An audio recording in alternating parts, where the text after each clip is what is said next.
He paid just $1,200 for an abandoned Cold War missile base buried in the Montana wilderness. 70,000 square feet of concrete, steel, and forgotten secrets. Marcus Hale, a wounded veteran with nothing left to lose, thought he was buying a place to disappear. But hidden 300 feet beneath the frozen earth, behind blast doors built to survive nuclear war, he discovered something that would change everything. Evidence of a secret so dangerous, so valuable, it had been buried for over 30 years. What began as one broken soldier's escape became the discovery of a lifetime, and a fight that would either destroy him or give his life meaning again. Before we dive into the story, make sure to smash subscribe because tomorrow we have an extra special story for you that will blow your mind. The nightmare always started the same way. Marcus Hale was back in Bosnia, the Humvee rolling through the narrow mountain pass, his team joking about what they'd eat when they got back to base. Then the flash, the deafening roar, the sensation of flying through air that had turned to fire. He'd wake up, gasping, his left leg screaming with phantom pain from the injury that had ended everything. It was 3 a.m. Again, Marcus sat up in the narrow bed of his efficiency apartment above Dawson's hardware store in Timber Ridge, Montana, population 800 and declining. The kind of town people left. Not the kind they moved to, unless, like Marcus, they were trying to disappear. He was 34 years old, but his body felt ancient. 15 years in the Army, the last 7 with Special Forces. Delta Force operations that officially never happened in places the government claimed he'd never been. Then one roadside bomb in 1996, 2 years ago, and it was all over. Medical discharge, disability pension that barely covered rent, a Purple Heart that sat in a drawer because he couldn't stand to look at it, and a limp that reminded him every single day of what he'd lost. Marcus stood, favoring his left leg, and walked to the window. The street below was empty, bathed in the orange glow of a single streetlight. Snow had fallen overnight, muffling the world in white silence. This was his life now. Quiet, small, safe. Everything his military career hadn't been. He'd moved to Timber Ridge 6 months ago, because it was cheap, and because nobody here knew him. Nobody asked questions. Nobody thanked him for his service with that pitying look in their eyes. He worked odd jobs, mostly security shifts at the lumber mill, or the occasional handyman work when his leg allowed it. It wasn't much, but it was something. More importantly, it kept him from thinking too hard about the man he used to be. The sun rose slowly over the Bitterroot Mountains, painting the snow gold and pink. Marcus made instant coffee in the microwave because his hot plate had stopped working weeks ago. He stood at the window, drinking the bitter liquid, watching the town wake up. Old men shuffling to the diner for breakfast. The owner of the feed store sweeping his front steps. Trucks heading out to work sites or ranches. Ordinary people living ordinary lives. Lives that would never include midnight insertions into hostile territory or the weight of classified secrets. Lives he envied more than he'd ever admit. His phone rang. An ancient Nokia he'd bought at a thrift store. The caller ID showed Miller's Security Services, the company that gave him occasional night shifts. "Hale," he answered. "Marcus, it's Jim. Got a problem. The guy scheduled for tonight at the rail yard called in sick. Can you cover? 8 to 6. Marcus looked around his empty apartment. He had no other plans. He never had other plans. "Yeah, I can do it." "Great. You're a lifesaver, man. Pays the same, time and a half after midnight. After the call ended, Marcus sat at his small table, the coffee growing cold in his hands. This was it. This was his future. Night shifts at rail yards, odd jobs, slow decline into old age in a town that didn't care he existed. He'd survived war. He'd survived the bomb. But this quiet drowning in irrelevance, he wasn't sure he'd survive that. It was later that morning, while Marcus was at the laundromat washing his only 2 pairs of jeans, that he saw the flyer. It was tacked to the community board between ads for used tractors and a missing cat. Government surplus auction. Military property. This Saturday. Mineral County Fairgrounds. Something about it caught his attention. Maybe it was the faded military seal at the top. Maybe it was boredom. Maybe it was the ghost of who he used to be, whispering that anything connected to the military still mattered. He took a photo of the flyer with a disposable camera he kept in his truck. That Saturday, Marcus drove 2 hours to the Mineral County Fairgrounds. The auction was held in a drafty barn that smelled of hay and motor oil. Maybe 30 people had shown up, mostly locals looking for cheap tools or scrap metal. A government agent in an ill-fitting suit stood at a podium, droning through lot numbers without enthusiasm. Lot 17, miscellaneous hand tools. Bid starts at $20. Lot 18, 2 military jeeps, as is condition. Bid starts at $500. Marcus stood in the back, not sure why he'd come. Then the agent reached a lot that made him pause. Lot 23. The agent read from his clipboard, sounding bored. Facility 7-3. Decommissioned Titan. 2 Intercontinental Ballistic Missile Complex. Granite County, Montana. Approximately 70,000 square feet. Underground construction. Includes above-ground administrative buildings and 320 acres of land. Property is sold as is. Buyer responsible for all environmental assessments and back taxes. Minimum bid, $1,000. The barn went quiet. Someone in the crowd laughed nervously. Who the hell wants to buy a missile silo? A rancher muttered. Marcus felt something stir in his chest. A missile base. Underground. Isolated. The kind of place a person could disappear into completely. The kind of place where the world couldn't reach you. Before he could think too hard about it, his hand went up. 1,000, he called out. The agent looked surprised that anyone had bid at all. We have 1,000. Do I hear 1,100? Silence. People shifted uncomfortably. Everyone knew those old facilities were money pits. Filled with asbestos and contamination. Impossible to heat. Harder to sell. Going once, the agent continued. Going twice. Sold to bidder number 47 for $1,000. Marcus felt his heart racing. What had he just done? He paid an additional $200 in fees, signed paperwork he barely read, and walked out of that barn holding a deed to 70,000 square feet of abandoned military infrastructure. He sat in his truck in the parking lot for 20 minutes, staring at the document. Property designation, Facility 7-3. Location, 16 miles northeast of Timber Ridge. Acreage, 320. Previous use, Strategic Air Command, Titan. 2 ICBM Complex. Decommissioned, 1987. He'd just spent nearly everything he had saved on a property he'd never seen. A place that probably hadn't had a living soul inside it for over a decade. A facility that the government had been so eager to unload, they'd practically given it away.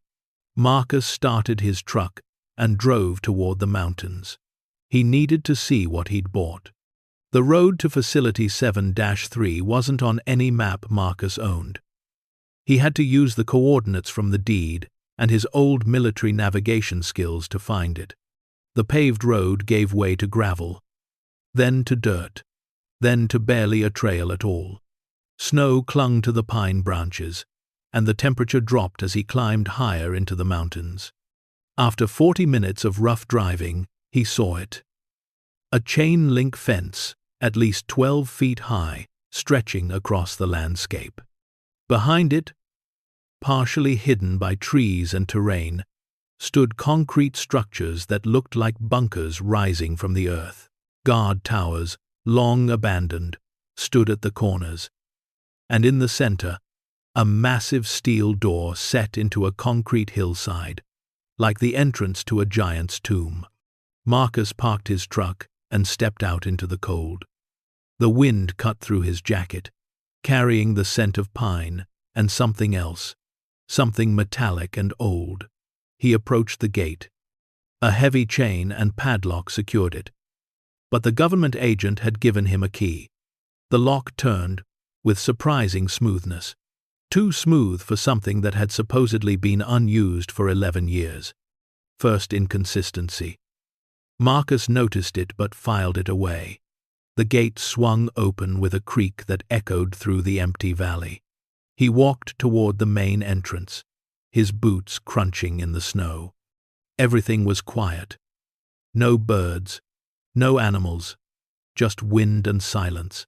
The main door was steel, reinforced, the kind built to withstand almost anything. Another new padlock secured it. Another key on his ring. This lock also turned smoothly. The door opened with a hydraulic hiss that made Marcus step back instinctively. Air rushed out, equalized pressure, which meant the facility was sealed, climate-controlled.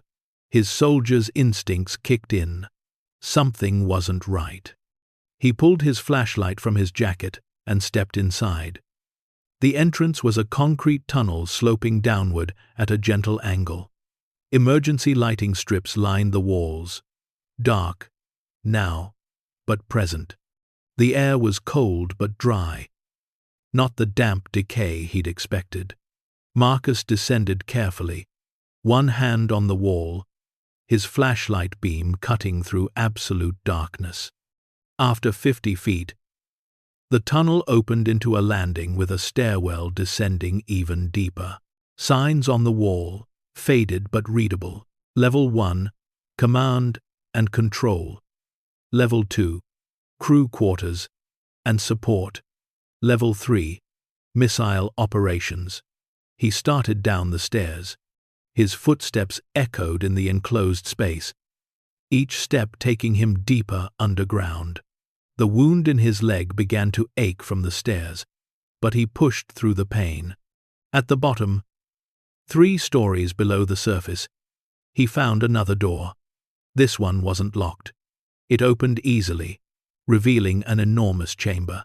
Marcus stepped through and stopped, awestruck, despite himself. The command center stretched before him like a cathedral of Cold War technology. The ceiling was at least 20 feet high, supported by massive concrete columns. Control panels lined the walls, stripped of their electronics, but still imposing. In the center, a circular platform that must have been the main command station. Behind it, a massive board that would have displayed targeting information and launch status.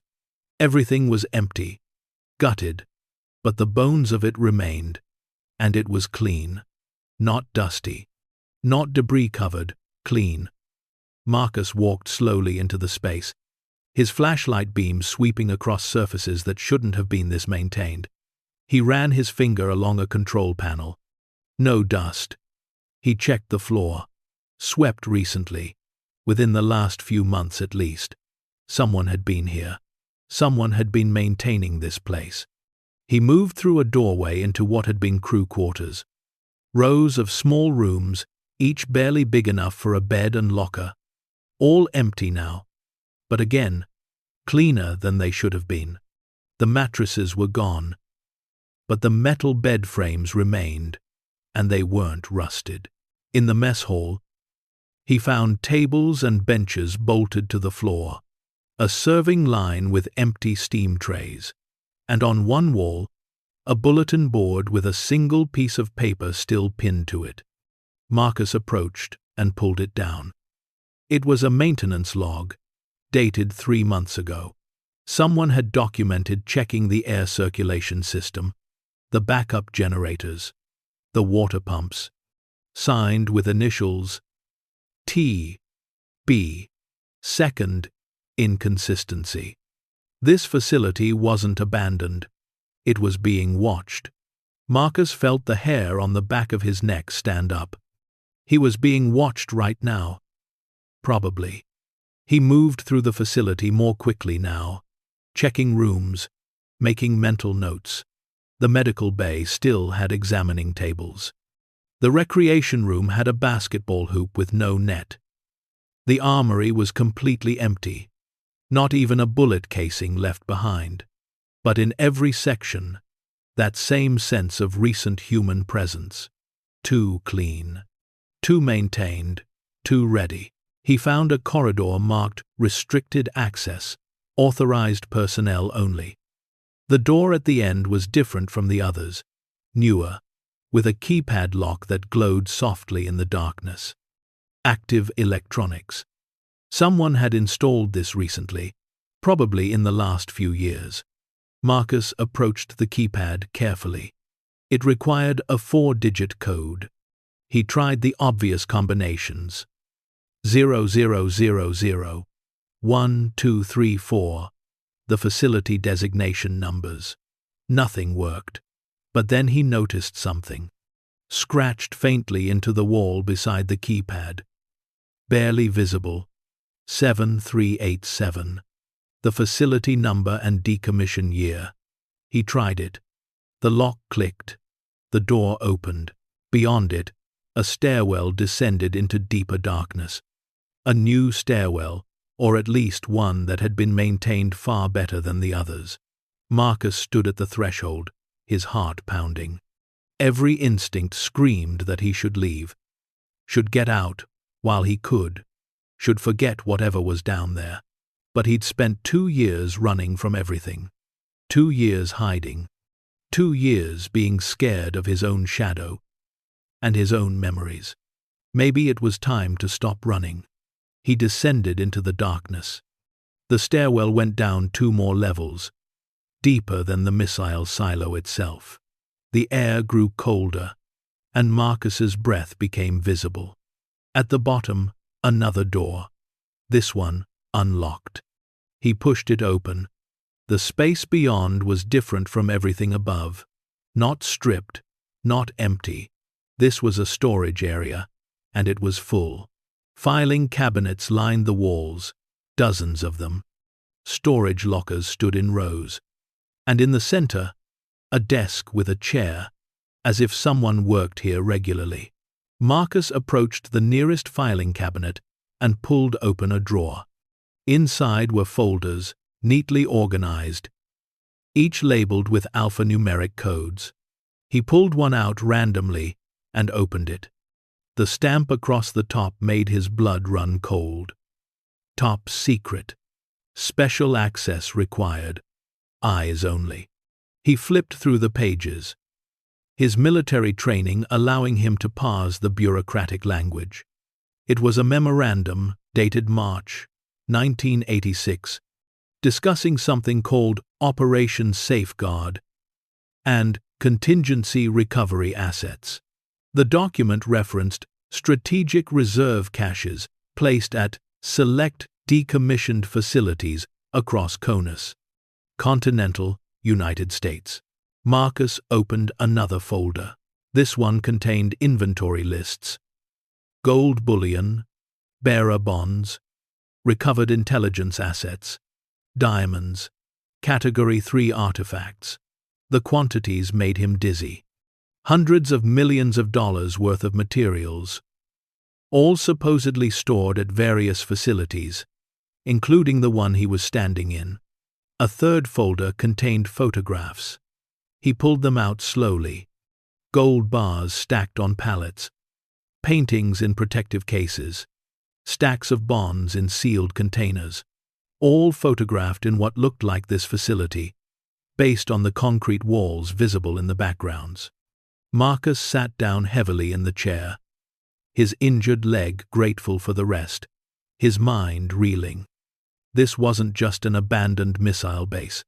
This was a vault. A secret government vault, hidden in plain sight, filled with assets that, according to these documents, weren't supposed to exist. He checked the dates on the documents. The program had been active from 1983 through 1992, but some of the maintenance logs in the cabinets were dated as recently as last year. Someone was still taking care of this place, still protecting whatever was hidden here, still maintaining a facility that officially had been decommissioned and sold at auction. Marcus stood and moved to another cabinet, pulling drawers open randomly now, trying to understand the scope of what he'd found. Authorization memos signed by people whose names he recognized from news reports. Budget allocations that added up to billions. And facility rosters that listed 7 other locations across the country, each supposedly holding similar caches. At the bottom of one drawer, he found a sealed envelope marked simply Facility 7-3. Final Instructions. His hands shook as he opened it. Inside was a single page, typed on official letterhead, dated August 1992, to the commanding officer or designated authority. This facility has been selected for long-term asset storage as part of Operation Safeguard contingency protocols. Assets currently stored include approximately $350 million in mixed instruments, gold reserves, and recovered materials. In the event of national emergency or authorized recovery operations, access codes and procedures are contained in Security Vault B, Sub-Level 5. Until such authorization is received, this facility is to remain under passive security monitoring. All personnel are reminded that disclosure of this operation is forbidden under National Security Directive 84 and punishable under Section 792 of Title 18 U.S.C. The contents of this facility are the property of the United States government and are to be protected at all costs. The signature at the bottom was illegible, but the title was clear: Deputy Director, Special Access Programs.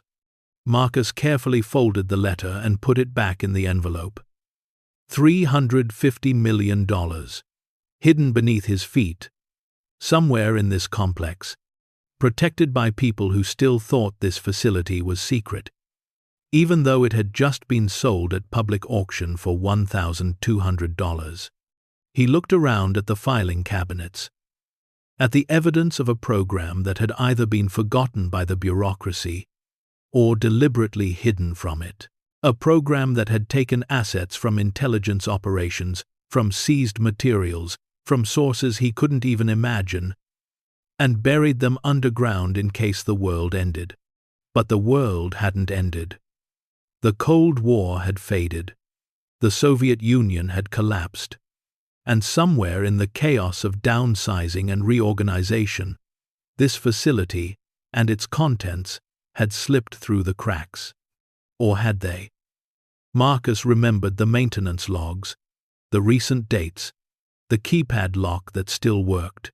Someone knew, someone was watching, and now that he'd found this, someone would come looking for him. He carefully photographed several key documents with his disposable camera, making sure to get the facility rosters, the inventory lists, and the authorization letters. He didn't know what he was going to do with this information yet, but his military training told him to document everything. Then he closed the cabinets, turned off his flashlight, and stood in the darkness for a long moment. His life had just changed in ways he couldn't fully comprehend yet. He'd come here looking for a place to hide from the world. Instead, he'd found a secret that powerful people had buried. A secret worth hundreds of millions of dollars. A secret that could either destroy him or give him the purpose he'd been missing since the bomb took his leg and his career. Marcus climbed back up the stairs, through the restricted corridor, back through the command center and crew quarters, up to the surface. When he emerged into the daylight, the sun was setting behind the mountains, painting the snow orange and red. The cold air hit his face like a slap, but it felt good, real, alive. He locked the main door behind him, walked back to his truck, and sat behind the wheel for a long time. Engine off, heat fading. His hands were still shaking. Not from fear, exactly, but from adrenaline, from the shock of discovery, from the sudden weight of knowledge. Marcus Hale, broken veteran, invisible man, had just bought the biggest secret in Montana for the price of a used motorcycle, and he had absolutely no idea what to do about it. As he started his truck and began the long drive back to town, one thought kept circling through his mind. His life would never be small again. Whether that was a blessing or a curse, he wouldn't know for certain until much later. But sitting in that truck, with a deed to a missile base in his glove compartment and evidence of government secrets on film in his pocket, Marcus felt something he hadn't experienced in 2 years. He felt like he mattered. And that feeling, dangerous as it might be, was intoxicating. The discovery was complete. The journey was just beginning. And Marcus Hale, whether he was ready or not, had just stepped out of the shadows and into a storm that would test everything he'd ever believed about duty, honor, and the country he'd nearly died serving. Marcus didn't sleep that night. He sat at his small kitchen table in the apartment above the hardware store. The photographs from the disposable camera spread out before him, trying to make sense of what he'd found.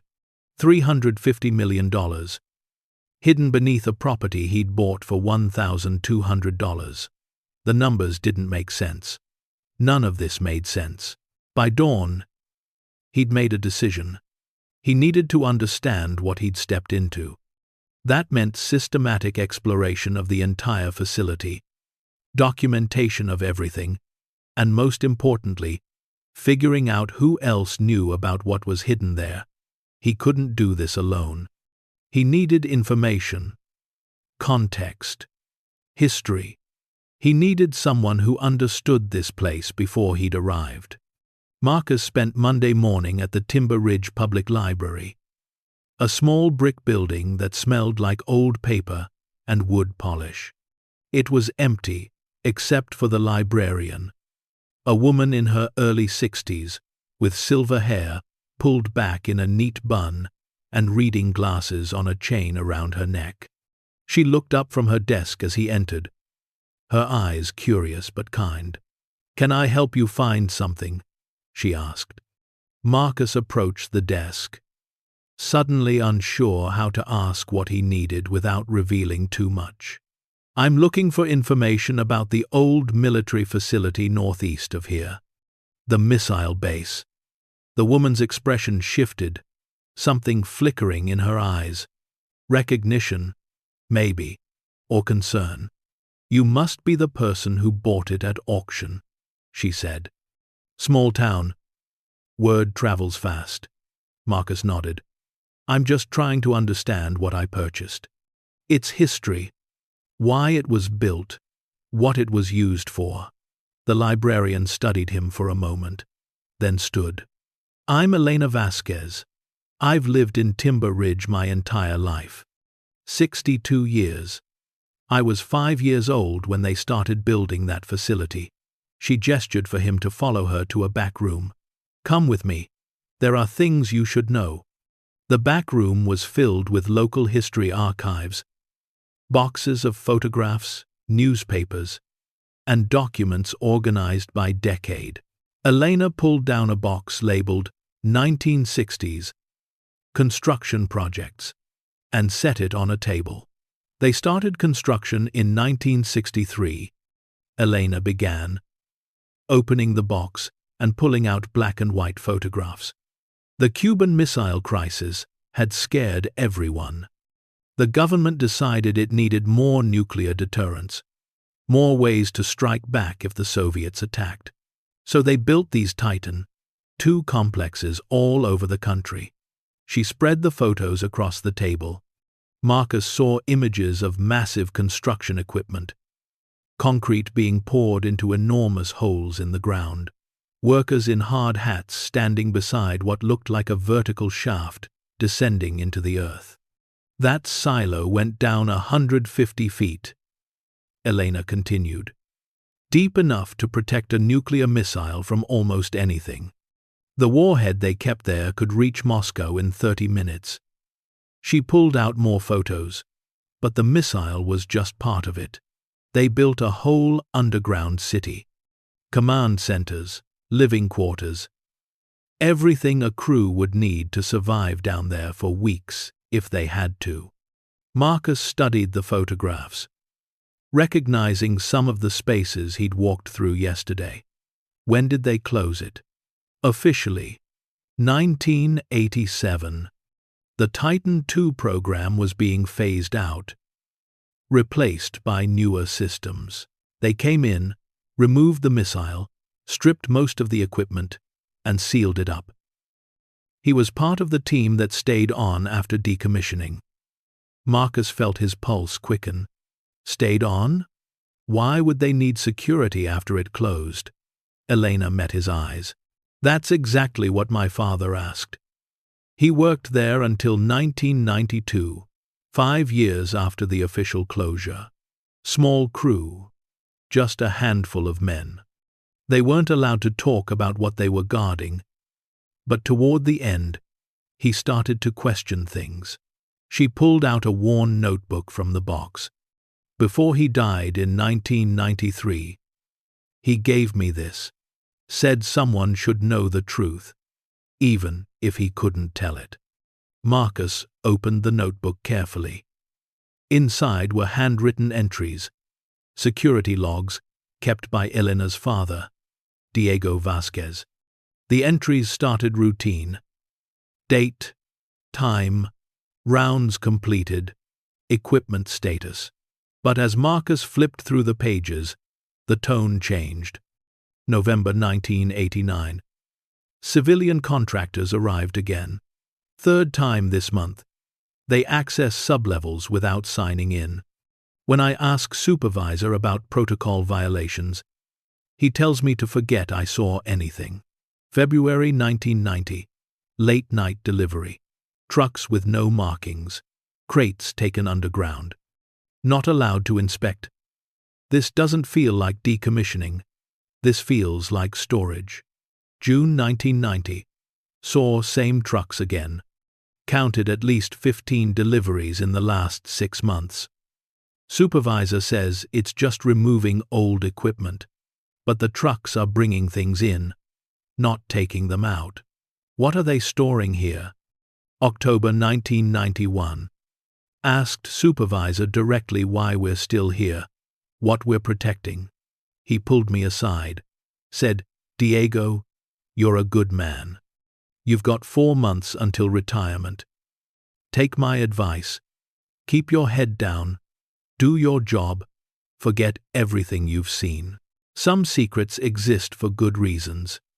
Some exist because powerful people need them to. You don't want to know which category this falls into." Marcus looked up at Elena. Did he ever figure it out? No, Elena said quietly. But 2 weeks before he died of a heart attack, he made this final entry. She flipped to the last page of the notebook. Marcus read aloud. "I've spent years guarding something I don't understand. But I know this. That facility isn't empty. It's not abandoned. It's waiting. Whatever's hidden down there, someone thinks it's worth protecting. And someday, someone's going to find it. I hope they're braver than I was. I hope they ask the questions I was too afraid to ask." Marcus closed the notebook, his hands trembling slightly. "Your father knew something was hidden there. He suspected," Elena corrected, "but he never found proof. The deeper levels were always off-limits, even to security. Only the civilian contractors had access." She studied Marcus's face. "You've found something, haven't you?"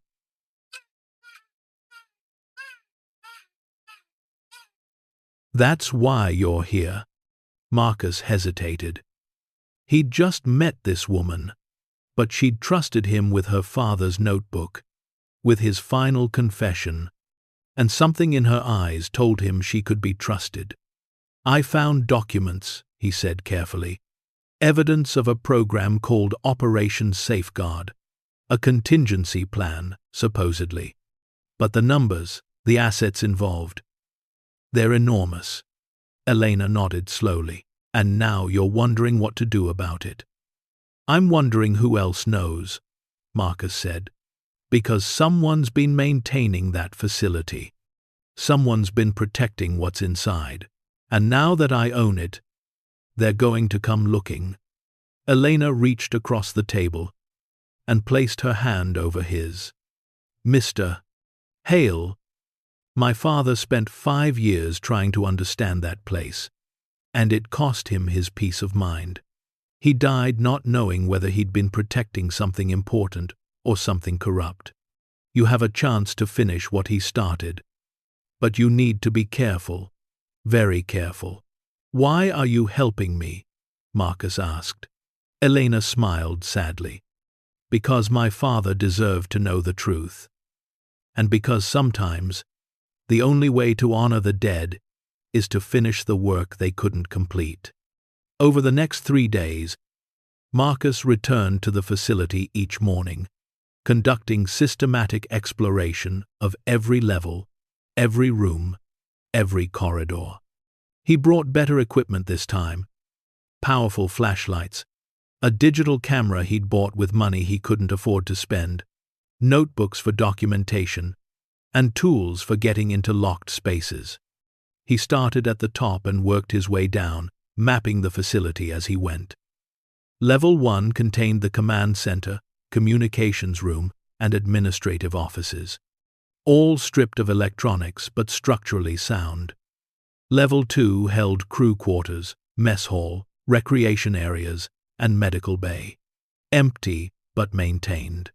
Level 3 was the missile operations level, surrounding the now empty silo. The vertical shaft descended into darkness, a monument to Cold War paranoia. But it was the levels below that interested Marcus most. The restricted corridor led to what the documents had called Sub-Level 4, the storage area where he'd found the filing cabinets. But according to the facility plans he'd discovered, there should be a Sub-Level 5, the deepest point in the complex, the place where the authorization letter had mentioned Security Vault B. Marcus spent hours in the storage room on Sub-Level 4, examining the walls, the floor, looking for any indication of another stairwell or elevator shaft. The concrete walls seemed solid, unbroken, but he knew from military experience that the best hiding places were the ones that looked like nothing at all. On his 4th day of searching, he found it. In the northwest corner of the storage room, behind a row of filing cabinets, the wall had a different texture, smoother, newer. He pressed against various points, listening for hollow sounds. Nothing. Then he noticed the filing cabinets themselves. They were bolted to the floor, but one set of bolts looked different, less rusted, more recently installed. Marcus pulled tools from his bag and began removing the bolts. It took 30 minutes of work, his leg aching from kneeling on concrete. But finally, the cabinet could be moved. Behind it, set flush with the wall, was a steel panel, and on that panel, a small keyhole. Marcus tried various keys from the ring the government agent had given him. None fit. He examined the lock more carefully with his flashlight. It was sophisticated, newer than anything else in the facility. Someone had installed this recently, probably in the last few years. He needed a different approach. That night, back in his apartment, Marcus sat staring at the photograph of the authorization letter he'd taken. Access codes and procedures are contained in Security Vault B, sub-level 5. If the entrance was locked, there had to be another way in. He pulled out the facility plans and studied them carefully. The missile silo shaft went down 150 feet. Sub-level 4 was approximately 100 feet down.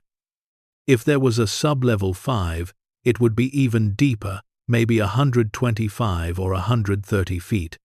But the plans showed nothing below sub-level 4, which meant sub-level 5 had never been part of the original construction. It had been added later, during the years after decommissioning, when Diego Vasquez and his team were watching civilian contractors bring things in. Marcus studied the silo shaft diagram. The Titan missile had been suspended in the shaft, surrounded by support structures and access platforms. When they removed the missile, they would have left those structures in place or removed them. But what if they'd used the silo itself as access to a deeper level? What if the vault wasn't accessed through the corridor system at all, but through the missile silo? The next morning, Marcus brought climbing equipment. He'd done plenty of rappelling during his military career, though never with an injured leg. This would be interesting. He descended to level 3 and stood at the edge of the missile silo. The shaft was massive, 30 feet in diameter, descending into absolute darkness. He shone his flashlight down. The beam disappeared into black. He couldn't see the bottom. Marcus secured climbing rope to a support beam, tested it thoroughly, then began his descent. The shaft walls were concrete, smooth and cold. Metal brackets jutted out at intervals, remnants of the support structures that had held the missile. He descended slowly, his injured leg making the process awkward and painful. 50 feet down, 70 feet, 100 feet. He should be near the bottom now, where the missile's engines would have sat. But his flashlight revealed something strange. At approximately 110 feet, there was a horizontal opening in the shaft wall, a tunnel, maybe 4 feet high and 3 feet wide, leading into darkness. This wasn't on any official plan. Marcus secured himself and swung over to the opening. He crawled inside, flashlight gripped between his teeth. The tunnel extended about 20 feet, sloping slightly downward, then opened into a larger space. He emerged into a corridor, not concrete like the rest of the facility, but steel reinforced, more like a bank vault than a military installation. The air was different here too, colder, drier, climate-controlled. Marcus stood, his flashlight beam sweeping across walls that gleamed with polished metal.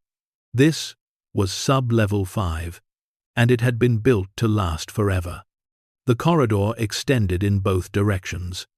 To his left, it ended at a sealed door marked Maintenance and Environmental Systems. To his right, it led toward what had to be the main vault. Marcus moved right, every sense alert. The corridor walls were lined with small cameras, their red indicator lights glowing softly. Active surveillance.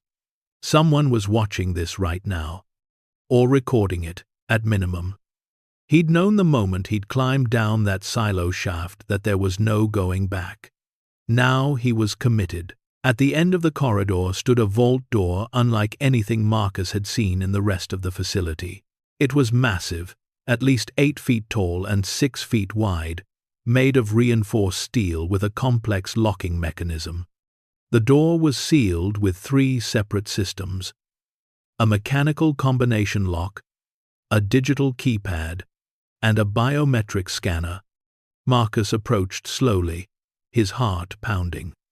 This was it, the final barrier between him and whatever Operation Safeguard had hidden away. He examined the locking systems carefully. The mechanical lock was a high-security design, probably requiring a specific sequence of numbers. The keypad was military-grade, likely needing a code of at least 12 digits, and the biometric scanner would require an authorized fingerprint or retinal scan. Breaking through this door would be nearly impossible without the right codes and authorization. But Marcus had learned a few things during 15 years of military service, including 7 years with Special Forces. Security systems, no matter how sophisticated, had vulnerabilities.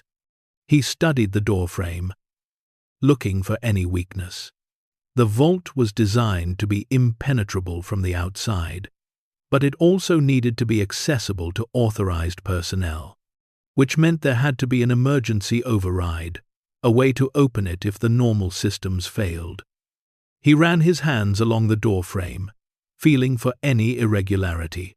There, on the right side, about chest height, a small panel that didn't quite sit flush with the wall. He pried it open carefully with his knife.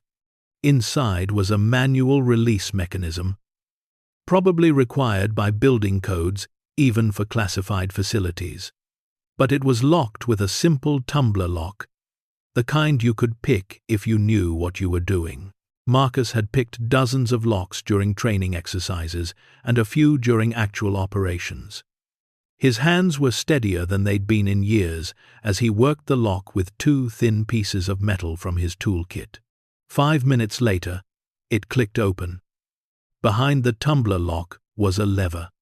According to the instructions stenciled in faded letters, pulling the lever would disengage the mechanical lock, but the door would still be secured by the electronic systems. It was a start. Marcus pulled the lever. Something deep inside the door clunked heavily. 1 lock down, 2 to go. The keypad was next. He'd seen similar systems in military installations. They usually had a factory default code for initial setup, which lazy technicians sometimes never changed. He tried the most common default codes: 000000, 1 2 3 4 5 6, 9999999. Nothing. Then he remembered something from the documents. Operation Safeguard had been initiated in 1983. He tried 198300. The keypad beeped. A yellow light changed to green. 2 down. The biometric scanner was the real challenge. Without an authorized fingerprint, he couldn't access the system unless there was another override. Marcus examined the scanner carefully. It was a newer model, probably installed in the early 1990s. He noticed a small maintenance port on the side, covered by a screw. He removed the screw and opened the panel. Inside was a circuit board with several connections. One was labeled Emergency Bypass, Authentication Not Required. Military equipment always had these. In a crisis, you couldn't have a door that wouldn't open just because the authorized person was dead or incapacitated. He found the bypass wire and carefully disconnected it, then reconnected it to a different terminal, effectively telling the system that authentication had already been completed. The biometric scanner's light turned green. The massive vault door released with a sound like thunder, locks disengaging in sequence, hydraulics hissing. The door swung open slowly, revealing darkness beyond. Marcus stood at the threshold, his flashlight raised, and stepped into the vault. What he saw made him forget to breathe. What happens next will turn this night upside down, reveal a truth nobody expected, and remind us why sometimes the quietest voices carry the most power. Stay tuned to see what happens next. If you're enjoying the story, please like, share, and subscribe for more. The vault was approximately 30 feet by 40 feet, with reinforced concrete walls and a climate control system that hummed softly. But it was the contents that held Marcus frozen. The center of the room was dominated by pallets of gold bars, each stamped with United States Treasury marks. Marcus counted quickly. At least 20 pallets, each holding what looked like 50 bars. At current market prices, he was looking at over $100 million in gold. Along the left wall stood filing cabinets filled with documents. Marcus opened one drawer and pulled out a bond certificate. Bearer bonds, payable to whoever held them, untraceable and negotiable. The denomination on the first one made his hands shake. $50 million. The drawer held dozens of them. Along the right wall were storage lockers. Marcus opened the first one. Inside were velvet bags containing uncut diamonds, their value incalculable. Another locker held rare coins in sealed protective cases. A third contained small paintings, the kind he'd seen in museums, each with documentation showing they'd been reported stolen from private collections across Europe in the late 1980s. This wasn't just a government contingency fund. This was a collection of recovered assets from intelligence operations, items too sensitive to process through normal channels, wealth that couldn't be explained or publicly accounted for, all of it hidden away, waiting for a crisis that never came. At the back of the vault stood a safe, separate from everything else. Marcus approached it carefully. The safe's combination lock looked newer than the rest, probably from the 1990s. He tried several combinations based on dates from the documents. The program's start date, end date, the facility's decommission year. On his fourth attempt, the safe clicked open.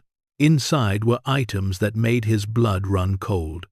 Classified documents marked Special Access Required, compartmented information, intelligence reports from operations in Eastern Europe, Central America, the Middle East, and at the bottom, a leather-bound ledger.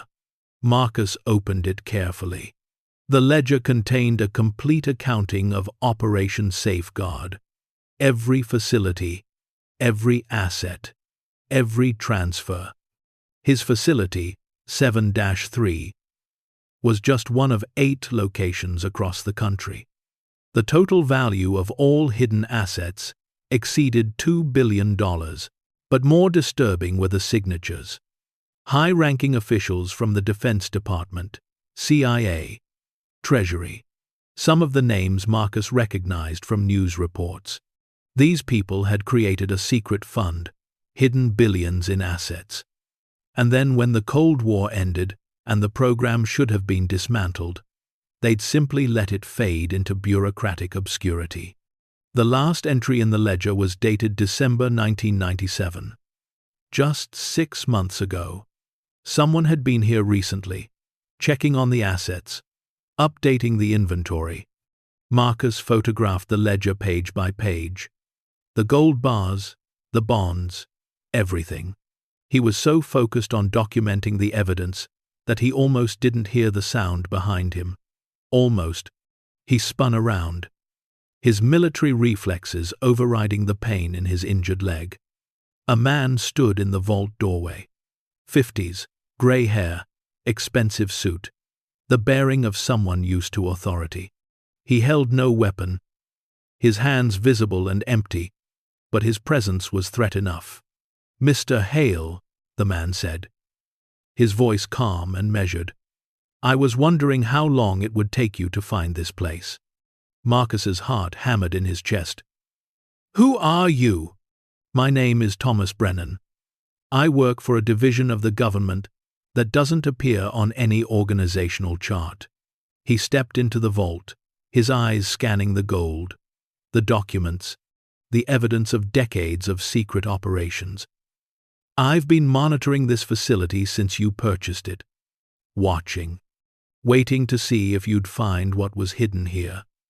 You've been maintaining this place," Marcus said, pieces falling into place.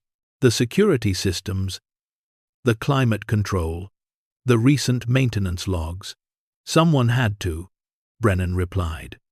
"After the program officially ended, there were a few of us who understood that these assets couldn't simply be abandoned. But we also couldn't acknowledge their existence without triggering investigations we weren't prepared to handle. So, we waited, kept the facilities secure, hoped the bureaucracy would eventually provide a solution. A solution like selling the property at auction," Marcus challenged. Brennan smiled slightly. "That was unfortunate timing. A clerical error, actually. This facility was supposed to remain in government hands, designated as contaminated and unsuitable for sale. But someone in the surplus division filed the wrong paperwork, and suddenly it was on the auction block. By the time we realized the mistake, you'd already bought it." Marcus felt anger rising. "So you've been watching me this whole time? Waiting to see if I'd discover your secret?" "Not my secret, Mr. Hale. Our country's secret. These assets were gathered during operations that saved lives, stopped terrorism, prevented wars. Yes, some of the methods were questionable. Yes, the accounting was creative. But the intention was to protect American interests. By stealing artwork, by hiding billions in gold, by recovering assets from criminal organizations and hostile nations," Brennan corrected, "by creating a safety net in case our entire government collapsed. You don't know what it was like during the Cold War. The fear, the certainty that nuclear war was coming. These contingency programs seemed not just reasonable but necessary." Marcus shook his head. "Then why hide it? If this was all legitimate, why not close it out properly when the Cold War ended?" Brennan's expression hardened. "Because explanations are dangerous. Because revealing these operations would compromise intelligence relationships that still exist. Because powerful people who authorized this program had moved on to other positions, and they didn't want their legacy tainted by questions they couldn't answer." The two men stood in the vault, surrounded by enough wealth to change thousands of lives, hidden away to protect the reputations of people who decided secrecy was more important than accountability. "What happens now?" Marcus asked. Brennan moved closer, his voice dropping. "That depends on you. You legally own this facility, which creates a complicated situation. We can't simply take it back without acknowledging what's here. We can't acknowledge what's here without triggering investigations. So we have a problem. Or an opportunity," Marcus said quietly. "An opportunity for what? For the truth. For accountability. For using these assets the way they were supposedly intended. Helping people, not protecting bureaucrats." Brennan studied him for a long moment. "You're thinking about going public." "I'm thinking about doing what's right." "Right is a complicated word, Mr. Hale. What's right for you might be catastrophic for national security. What's right for transparency might endanger intelligence operations that are still active. What's right in the abstract might be disastrous in practice." Marcus felt the weight of the decision settling on his shoulders. He'd come to this facility looking for isolation, for escape from a world that had used him up and thrown him away. Instead, he'd found a secret that could either destroy him or give his life meaning again. "I need time to think," Marcus finally said. Brennan nodded. "You have 48 hours. After that, decisions will be made with or without your cooperation. I'm not threatening you, Mr. Hale. I'm simply stating reality. There are people far more powerful than me who have significant interest in keeping this quiet. They have resources you can't imagine. Legal, financial, and yes, if necessary, other kinds. He moved toward the door, then paused. One more thing. You're not the first person to discover one of these caches. 3 others found similar facilities over the years. 2 accepted generous payments for their silence. 1 refused. What happened to the one who refused? Marcus asked, though he already knew the answer. He died in a car accident 6 weeks later. Very tragic, very unfortunate, very convenient.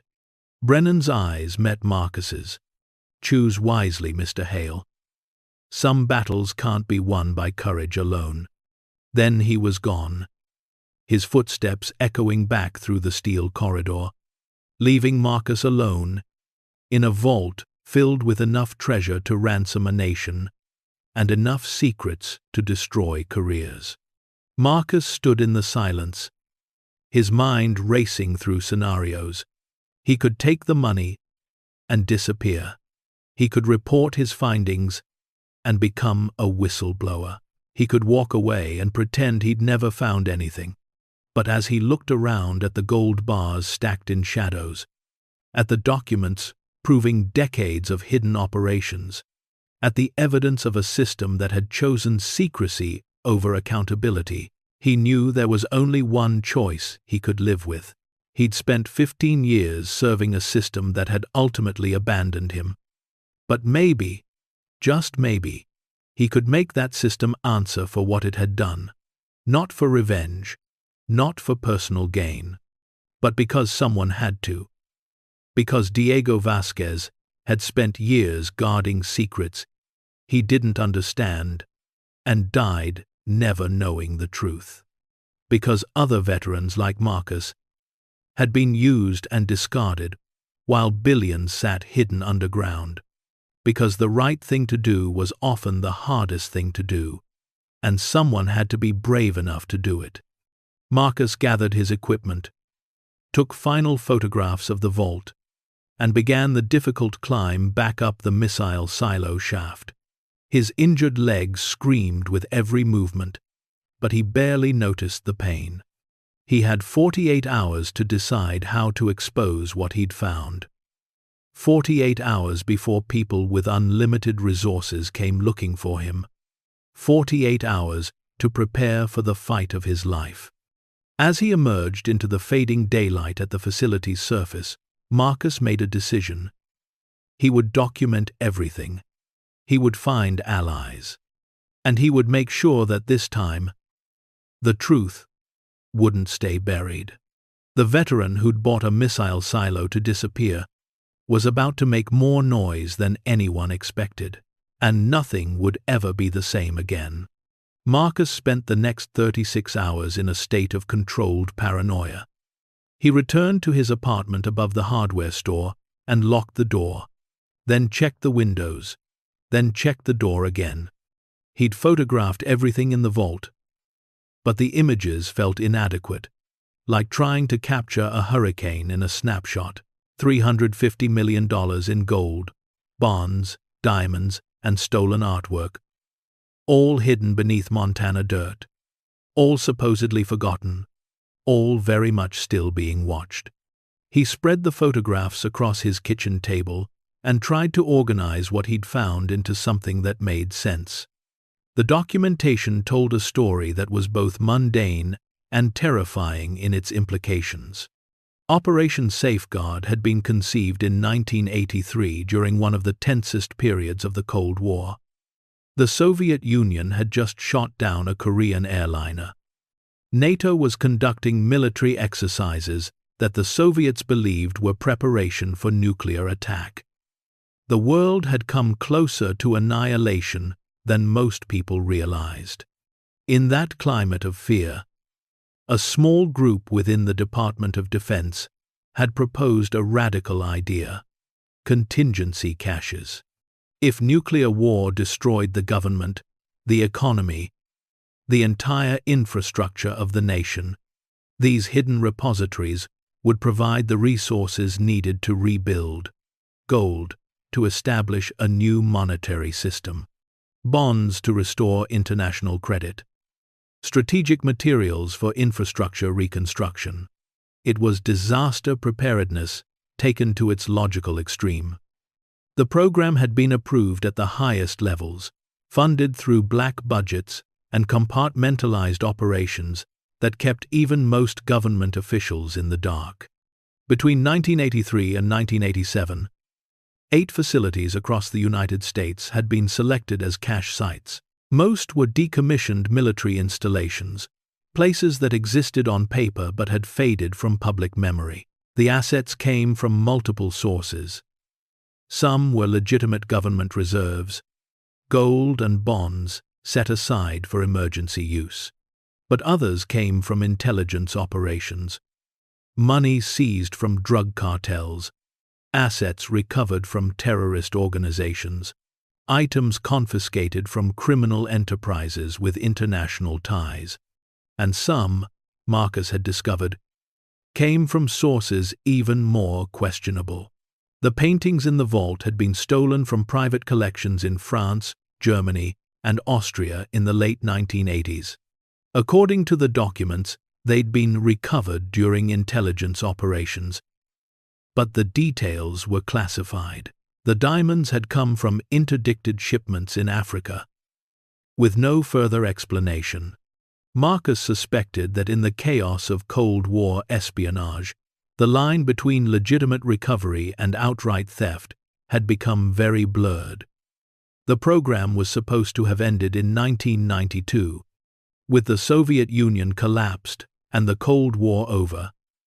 There was no longer any justification for maintaining secret asset caches.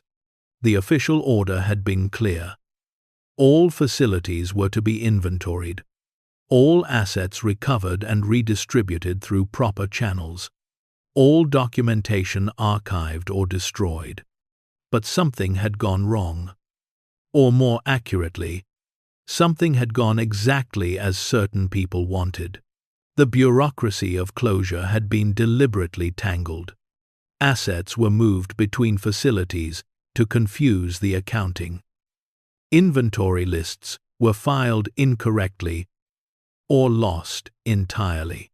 The officials who'd created the program had moved on to other positions, and the new people in charge had no idea these caches existed. What should have been a straightforward closure process became a bureaucratic nightmare, and eventually, everyone simply stopped trying to unravel it. The facilities were closed on paper, the program marked as completed, and the assets just sat there, forgotten by most, but not by everyone. Marcus had found maintenance logs proving that someone had continued accessing the facilities long after they were supposedly sealed. The logs were signed with initials only, but they showed regular inspections from 1992 through 1997. Someone was protecting these caches. Someone with enough authority to maintain secret access to decommissioned military sites. Someone who believed the hidden assets were more valuable staying buried than being brought into the light. A knock on his door made Marcus jump. He quickly gathered the photographs and shoved them into a folder, then approached the door cautiously. Through the peephole, he saw Elena Vasquez, her expression concerned. He opened the door. "Mr. Hale," she said quietly. "May I come in? There's something you need to know." Marcus stepped aside, and Elena entered, clutching her purse with both hands. She looked frightened. "What's wrong?" Marcus asked. "2 men came to the library this afternoon," Elena said. "They were asking about you, about what you'd been researching. They showed me federal identification, said they were conducting a routine background check for a security clearance you'd applied for." Marcus felt ice in his stomach. "I haven't applied for any security clearance." "I know," Elena said. "That's why I came." They weren't really asking questions. They were sending a message. They wanted me to know they knew you'd been researching the facility. They wanted me to know they were watching. Marcus moved to the window and looked down at the street. A dark sedan was parked across from the hardware store, windows tinted, exhaust visible in the cold air. Someone was sitting inside, watching. "They followed you here," he said. Elena nodded. "I think they wanted me to lead them to you, though I assume they already knew where you lived." "Mr. Hale, what did you find out there? What's in that facility that has federal agents making house calls?" Marcus turned to face her. He'd been keeping the details to himself, trying to protect anyone who might get drawn into this. But Elena deserved to know. Her father had spent years guarding these secrets. She had a right to understand what he'd died never knowing. $350 million, Marcus said quietly, hidden in a vault beneath the facility. Gold, bonds, diamonds, stolen artwork, assets from intelligence operations, all stashed away during the Cold War, all supposedly forgotten. Elena sat down heavily in his single chair. Dear God. And the government wants it back. They can't take it back without admitting it exists, Marcus explained, which means acknowledging they ran a secret program, hid billions in assets, and then lost track of it all. The embarrassment alone would destroy careers. The potential criminal liability would be worse. So, what will they do? Elena asked. They'll try to make me go away, Marcus said, quietly. They'll offer me money, threaten me with legal action, maybe worse. They'll do whatever it takes to keep this from becoming public. Elena was quiet for a long moment. Then she stood and moved to the window, looking down at the dark sedan. My father knew, she said softly. He didn't know the details, but he knew something wasn't right. He died carrying that burden, wondering if he'd been protecting something important or something corrupt. Now you have the chance to answer that question. She turned to face Marcus. But you need to be smart about this. These people, they have resources. They have power. You can't fight them alone. Over the next 24 hours, the pressure intensified. The dark sedan stayed parked outside the hardware store. Marcus's phone started ringing with calls from blocked numbers that disconnected when he answered. His truck was searched while he was inside his apartment. Nothing taken but the message clear. We can reach you anytime. And then the official visits began. The first came, disguised as opportunity. A man in an expensive suit knocked on Marcus's door late on a Thursday afternoon. He introduced himself as Richard Dalton, representing something called the Secure Assets Recovery Corporation.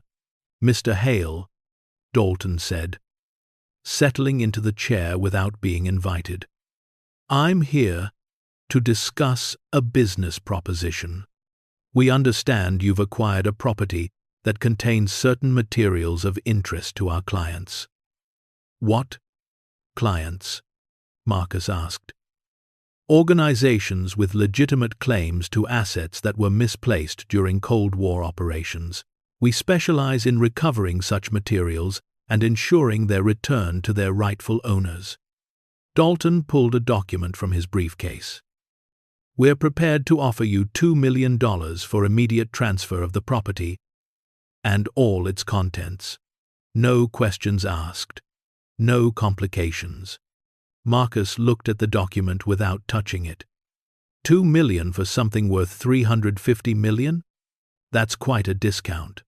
Dalton's smile didn't reach his eyes. The value is theoretical, Mr. Hale. Actually liquidating those assets would be legally complicated. We're offering you certainty instead of years of legal battles you can't afford to fight. And if I refuse, then you'll discover that property ownership comes with significant liabilities. environmental assessments, back taxes, legal challenges to your title. We've already identified 17 potential issues that could tie up your ownership in court for a decade. Dalton leaned forward. Mr. Hale, you can't afford the legal fees to defend against even one of these challenges, let alone all of them. Take the money, walk away, live your life. Marcus met his eyes. Get out. Dalton stood slowly, tucking the document back into his briefcase. You're making a mistake, but the offer stands for 48 hours. After that, things become much more difficult for you. After Dalton left, Marcus sat in the gathering darkness of his apartment, his hands shaking with anger and fear. $2 million. It was more money than he'd ever imagined having. Enough to disappear, start over somewhere far away, live comfortably for the rest of his life. But taking it meant letting corrupt officials keep their secret. It meant Diego Vasquez had died for nothing. It meant accepting that some people were above accountability, that wealth and power could bury any truth if the price was right. The next visitor came without knocking. Marcus was in his small bathroom when he heard movement in the main room. He grabbed the only weapon he had, a wrench from his toolbox, and moved cautiously toward the sound. A woman stood in his living room, examining the photographs he'd left on the table. She was in her 50s, elegant and composed, with the kind of authority that didn't need announcement. She looked up as he entered, showing no surprise or concern at the wrench in his hand. "Mr. Hale," she said calmly. "I'm Deputy Director Catherine Morrison, Defense Intelligence Agency. We need to talk." "You broke into my apartment," Marcus said, gripping the wrench tighter. "I have a master key from the building owner. Legal entry, I assure you." She gestured to the photographs. "You've been busy. Very thorough documentation. Very damaging if it were to become public." Marcus lowered the wrench but didn't set it down. "Is that a threat?"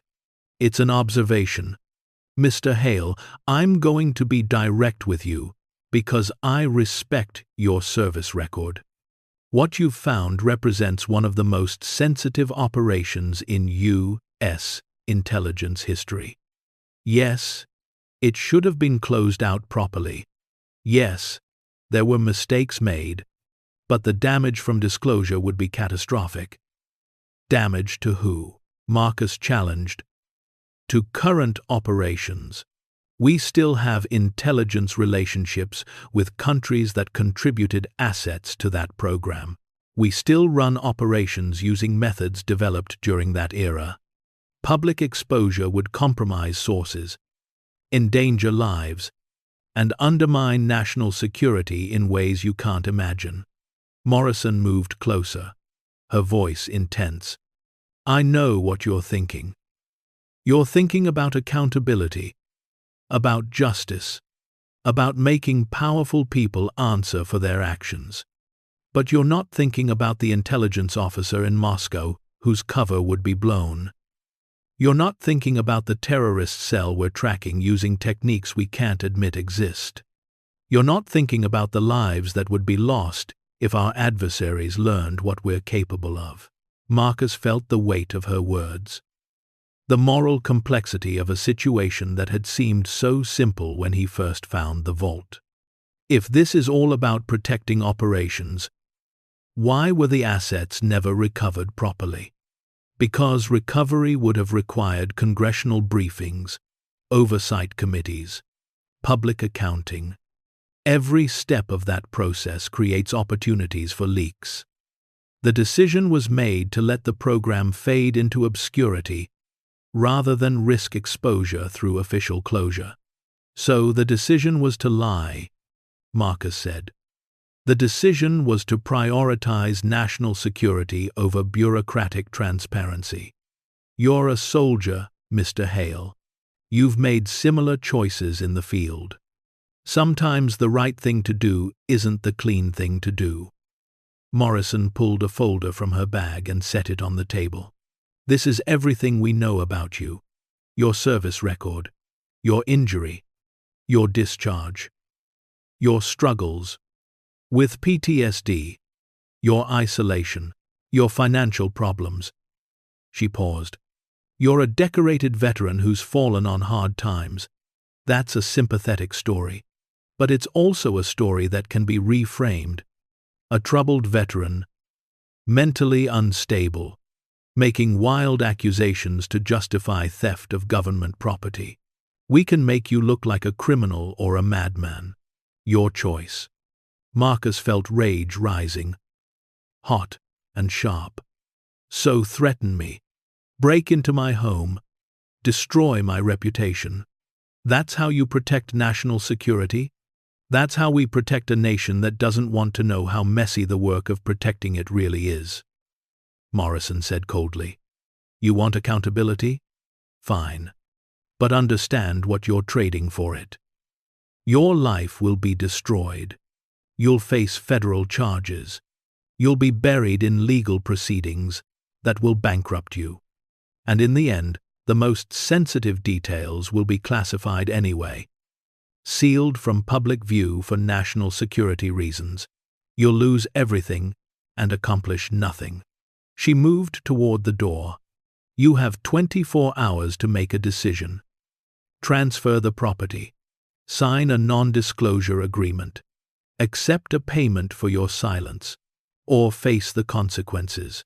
Choose wisely, Mr. Hale. Some battles can't be won.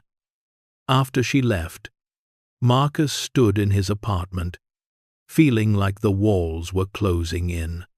Every option led to some form of surrender. Take the money and live with shame, or fight and be destroyed. His phone rang. The caller ID showed a number he recognized. Jake Carson, a former Delta Force teammate. They'd served together in Bosnia. Jake had been there when the bomb went off. Had carried Marcus to the medevac helicopter while taking fire. They hadn't spoken in over a year. Jake, Marcus answered. Marcus, brother, how are you? The warmth in Jake's voice was genuine, which made what came next hurt worse. I'm okay. Surprised to hear from you. Yeah. Well, I heard through the grapevine that you might be dealing with some complicated stuff. Thought I'd check in. Marcus felt a chill. What grapevine? Jake was quiet for a moment. Look, man, I'm going to be straight with you. I got a call from someone in the community. Someone with juice. They asked me to reach out. Soldier to soldier. They're worried about you. Worried how? They think you've gotten yourself into something that's going to end badly. Something involving classified materials. They wanted me to remind you about the oath we took. About protecting secrets even when we disagree with them. Marcus sat down heavily. They got to you. They're using you to pressure me. Nobody got to me, Jake said, his voice strained. I'm trying to help you, brother. Whatever you found, whatever you think you're going to expose, it's not worth destroying your life over. I've seen what happens to whistleblowers. The government grinds them up. They end up broke, alone, sometimes dead. Is that what you want? I want the truth to matter, Marcus said quietly. The truth matters less than you think, Jake replied. Especially when it's classified truth. Marcus, you saved my life twice in Bosnia. Let me return the favor. Walk away from this. Take whatever they're offering. Live to fight another day. And if I can't live with myself after walking away? Marcus asked. Jake's voice grew sad. Then you're the same stubborn bastard who used to volunteer for the most dangerous missions. But stubbornness doesn't stop bullets. And it doesn't stop the government when it decides you're a threat. Be smart. Be alive. That's all I'm asking. After the call ended, Marcus sat in the darkness, feeling more alone than he had since the day the bomb took his leg. Even his brothers in arms were telling him to surrender. That night, Marcus couldn't sleep. He kept thinking about the vault, about $350 million sitting in the dark while veterans slept in their cars and families lost their homes. He thought about Diego Vasquez dying without knowing the truth. He thought about his own service, his own sacrifice, and what it had really been for. Around 2 a.m, he made a decision. He couldn't fight this alone. But maybe he didn't have to. He remembered the folder Morrison had shown him, the complete dossier on his life. If they'd researched him that thoroughly, they'd found something he'd been trying to forget. Before his injury, before Delta Force, he'd briefly dated a lawyer. Not just any lawyer, but a federal prosecutor who'd later moved into private practice specializing in whistleblower cases. Her name was Sarah Mitchell. They'd broken up badly when he deployed without telling her where he was going. He hadn't spoken to her in 8 years. But according to a quick internet search on the library's computer the next morning, she was now a partner at a firm in Seattle that specialized in government accountability cases. Cases exactly like this one. Marcus found a payphone, one of the last remaining ones in Timber Ridge, and called the number listed on her firm's website. After navigating through a receptionist and a paralegal, he finally heard her voice. "This is Sarah Mitchell." "Sarah, it's Marcus Hale." Silence. Then carefully. "Marcus, it's been a long time. 8 years. I know I have no right to call you, but I need help. Legal help. I've found something. And the government is trying to bury it. And me." "What kind of something?" Marcus looked around the empty street, then spoke quietly. $350 million in hidden assets. Cold War program that was never properly closed. Evidence of misappropriation, possibly theft, and people with a lot of power who want it to stay secret. Another silence. "Marcus, that's a serious allegation. Do you have proof?" "Photographs, documents, coordinates, everything. But they're threatening me. They broke into my apartment. They're trying to buy me off or destroy me. I don't know who else to trust." Sarah was quiet for a moment. "Where are you?" "Montana. Small town called Timber Ridge. Stay there. Don't talk to anyone else about this. Don't sign anything. Don't make any deals. I'm getting on a plane tomorrow. We'll meet somewhere public. You'll show me what you have, and we'll figure out if this is as big as you think it is." Marcus felt something loosen in his chest. Hope, maybe. Or just relief that he wasn't facing this alone anymore. "Thank you, Sarah. Don't thank me yet. If what you're saying is true, this is going to be the fight of your life. Are you ready for that?" Marcus thought about the vault, the gold bars gleaming in his flashlight beam, the evidence of decades of hidden corruption. He thought about Diego Vasquez dying with unanswered questions. He thought about all the veterans who'd been used and discarded while billions sat underground. "I'm ready," he said. "Then sit tight. Help is coming." "But Marcus?" "Yeah. If you're lying to me, if this is some PTSD-fueled conspiracy theory, I will personally make sure you face consequences." "Clear?" "Crystal," Marcus said. "Good. See you in 2 days." Marcus returned to his apartment to find another visitor waiting. This one was sitting in a car across the street. Not hiding, just sitting there in plain sight. When Marcus approached, the man got out. He was older, maybe 60, with the weathered look of someone who'd spent a career outdoors, military bearing, but retired, softer around the edges. "Mr. Hale?" the man asked. "I'm Robert Hayes. I served in Air Force intelligence, retired now. I worked on Operation Safeguard back in the 80s. Marcus stopped. You were part of it. One of the logistics coordinators.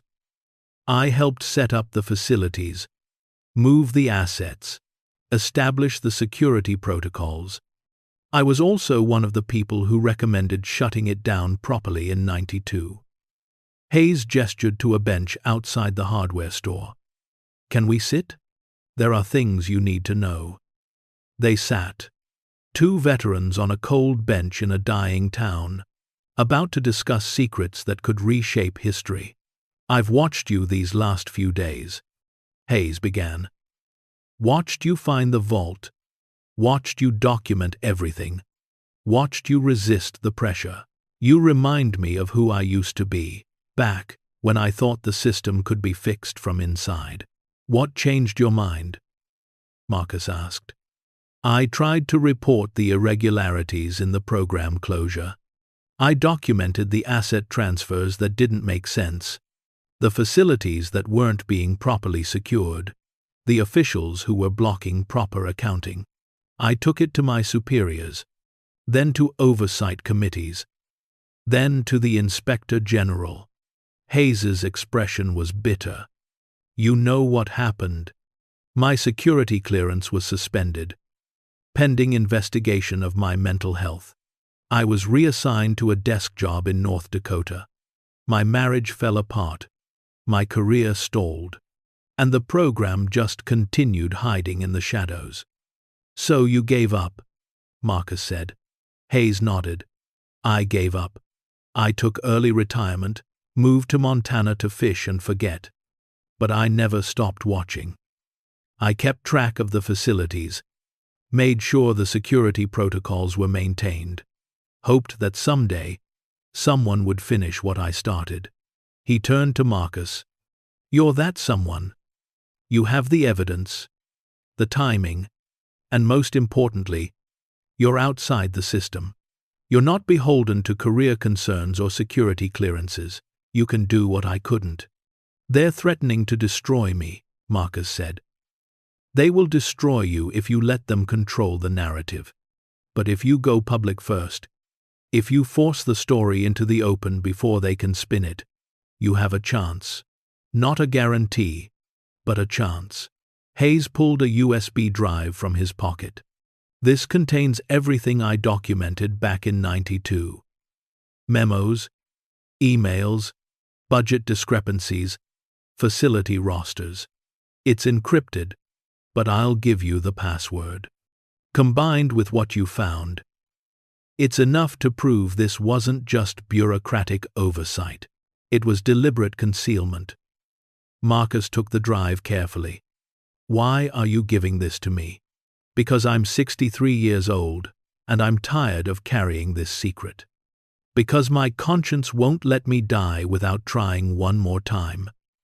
And because you're the first person I've met who's brave enough to see this through.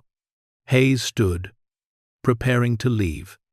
But understand something, Mr. Hale. This will cost you. Maybe everything. They'll attack your credibility, your mental health, your service record. They'll make you wish you'd never found that vault. The only question is whether you can live with yourself if you walk away. After Hayes left, Marcus sat alone on the bench as the sun set over Timber Ridge. In his pocket, he carried a USB drive full of evidence. In his apartment, he had photographs of a vault worth hundreds of millions. In Seattle, a lawyer was preparing to help him fight. And all around him, in dark cars and government offices and classified meetings, people with enormous power were preparing to destroy him. He thought about the easy path. Take the money, sign the non-disclosure agreement, disappear to somewhere warm, and forget any of this happened. $2 million could buy a lot of peace. But it couldn't buy back his self-respect. It couldn't silence the voice in his head asking what his service had really been for. It couldn't undo the knowledge that while veterans struggled, billions sat underground, protected by the same people who claimed they couldn't afford to take care of those who'd served. Marcus stood and walked back to his apartment. He had 2 days until Sarah arrived.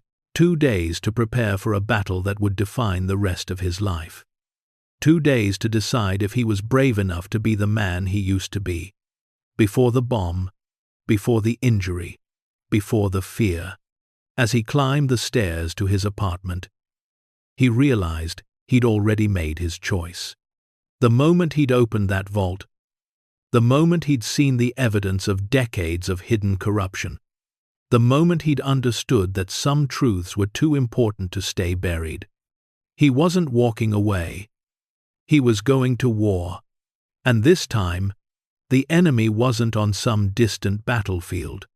It was in government offices and corporate boardrooms and classified meetings. It was in the system itself. The system he'd spent 15 years serving. The system that had used him and thousands like him, and then cast them aside when they were broken. Marcus Hale, wounded veteran, had bought an abandoned missile base for $1,200. What he'd really bought was a chance to matter again, a chance to fight for something that actually deserved fighting for, a chance to prove that truth could still triumph over power, if he was brave enough, if he was strong enough, if he could survive what was coming. The revelation was complete. The danger was real, and the choice, impossible as it seemed, was finally clear. Fight or surrender. Truth or silence. The man he used to be, or the man he'd become. As Marcus locked his apartment door and began preparing for Sarah's arrival, he knew one thing with absolute certainty. Whatever happened next, he wouldn't be hiding anymore. The broken soldier was done being invisible, and the government that had tried to bury its secrets was about to discover that some truths refused to stay underground. No matter how deep you dig the hole. Sarah Mitchell arrived in Timber Ridge on a gray Tuesday morning, driving a rental car and carrying a leather briefcase that had seen better days. She looked different from the woman Marcus remembered. 8 years had added lines around her eyes, streaks of silver in her dark hair, and a hardness to her expression that spoke of battles fought in courtrooms instead of battlefields. They met at the only coffee shop in town, a place called Ruby's that served coffee strong enough to strip paint and pie that made up for it. Sarah ordered black coffee. Marcus did the same. For a long moment, they just looked at each other, the weight of years and unspoken words hanging between them. "You look tired," Sarah finally said. "You look successful," Marcus replied. "Don't deflect. You look like you haven't slept in days. Are they watching you right now?" Marcus glanced out the window. The dark sedan was parked down the street. It had been there every day for a week. "Probably." Sarah's jaw tightened. "Okay. Show me what you have." Marcus pulled out a folder containing photographs, documents copied from the facility, and the USB drive Robert Hayes had given him. He slid it across the table. Sarah spent the next hour going through everything, her expression growing more serious with each page. She asked questions, sharp and precise, the kind that separated provable fact from speculation. She made notes in a legal pad, her handwriting quick and decisive. Finally, she sat back and looked at him. "This is real," she said quietly. "This is absolutely real and absolutely massive." "Can we prove it?" Marcus asked. "We can prove you found classified materials in a facility you legally own. We can prove the government maintained secret access to that facility after selling it. We can prove discrepancies between official records and actual asset locations." She paused. "What we can't prove yet is criminal intent. They'll argue it was bureaucratic error, that the program closure was simply mismanaged, not deliberately concealed. Hayes says it was deliberate. He has documentation, Hayes is a retired whistleblower with his own credibility issues. They already destroyed his career once. They'll do it again if we rely too heavily on his testimony. Sarah leaned forward. Here's what we need to do. We go public, but we do it strategically. We approach this like a military operation. Clear objectives, multiple fronts, overwhelming force applied at the decisive moment. Marcus felt something stir in his chest. Hope, maybe. Or just the familiar comfort of having a plan. What's the first step? We build a coalition, Sarah explained. Veterans advocacy groups who can speak to how these hidden funds could have been used to help wounded soldiers. Government accountability organizations who can frame this as a transparency issue. Retired military officers who can give us credibility. We need voices that the government can't easily dismiss. Who do we approach first? I've already made some calls, Sarah said. There's a group called Veterans for Accountability, run by a retired Marine colonel named James Pritchard. He's got connections throughout the veteran community and a reputation for integrity. He's willing to meet with us tomorrow in Helena. Marcus blinked. You made calls before you even saw the evidence? Sarah's expression softened slightly. I made calls before I got on the plane. Marcus, you don't know this about me, but after you deployed that last time, after we broke up, I spent 2 years representing veterans in disability claims. I saw how the system chewed people up and spit them out. I saw men who'd given everything being denied benefits over paperwork errors. I saw widows fighting for death benefits while bureaucrats lost files. She paused. So, when you called saying you'd found evidence of the government hiding billions while veterans suffered, I didn't need to see proof to know it was plausible. I just needed to see proof to know we could fight. The meeting in Helena took place in a veterans' hall. A drafty building with American flags on every wall and photos of fallen soldiers, creating a makeshift memorial. Colonel James Pritchard was in his 60s, with silver hair cut military short and eyes that had seen too many funerals. He brought 5 other people, 3 veterans advocates, a forensic accountant, and a former congressional aide who specialized in defense appropriations. Marcus told his story from the beginning. Buying the facility, finding the vault, discovering the documentation, facing the threats and pressure. He showed them the photographs, the documents, the evidence of a program that had hidden hundreds of millions, while claiming there was no money to care for wounded warriors. When he finished, the room was silent. Then Pritchard spoke. Mr. Hale, I've spent 40 years in and around the military. I've seen waste, corruption, and bureaucratic dysfunction that would make civilians weep. But this? He gestured to the photographs. This is something else entirely. This is systematic concealment of assets that could have transformed veteran care while men like you struggled to make rent. The forensic accountant, a sharp-eyed woman named Diana Chen, flipped through the budget documents. If these numbers are accurate, the assets in just this one facility could have funded full health care for every disabled veteran in Montana for 20 years. The total value across all 8 facilities could have revolutionized the entire VA system. Can we prove it? Sarah asked. Can we show how this money could have been used? I can build models showing exactly how these assets could have been allocated. Medical care, housing assistance, job training, mental health services. I can put dollar amounts on the suffering that continued while this money sat underground. Chen looked at Marcus. But you need to understand, Mr. Hale. The government will fight this with everything they have. They'll argue the money was legitimately set aside for contingency purposes. They'll claim it was too sensitive to reallocate. They'll bury us in national security justifications. Let them try, Pritchard said, his voice hard. We've got 30 million veterans in this country. We've got advocacy groups in every state.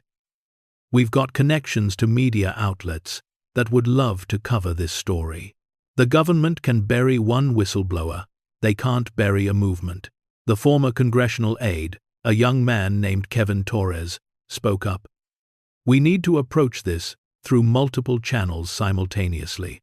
File Freedom of Information Act requests for all documents related to Operation Safeguard. Request congressional oversight hearings. Reach out to sympathetic members of Congress, both parties. And most importantly, get the story to the press before the government can control the narrative. Sarah nodded. I've already identified 3 journalists who specialize in government accountability. 1 at the Washington Post, 1 at the New York Times, 1 at ProPublica. We give them the story simultaneously, with full documentation, so no single outlet can be pressured into burying it. Marcus listened to the planning, feeling both energized and terrified. This was really happening. He was about to go to war with the most powerful government on earth.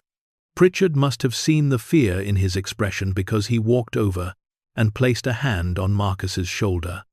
Son, you did the hard part already. You found the truth, and you didn't run from it. Now, let us help you tell that truth to the world. You're not alone anymore. Over the next 2 weeks, the coalition worked with military precision. Sarah filed legal motions establishing Marcus's ownership of the facility and demanding the government explain why classified materials were present on private property. Chen compiled financial analysis showing how the hidden assets could have been used for veteran services. Torres drafted letters to congressional oversight committees, and Pritchard reached out to veteran organizations across the country, building a network of support. Meanwhile, the pressure on Marcus intensified. His apartment was broken into again, this time with clear signs it had been searched. His truck had 4 slashed tires. Anonymous letters arrived warning him that accidents happen to people who don't know when to shut up. The dark sedan followed him everywhere. But something else was happening too. The community of Timber Ridge was rallying around him. It started with Elena Vasquez.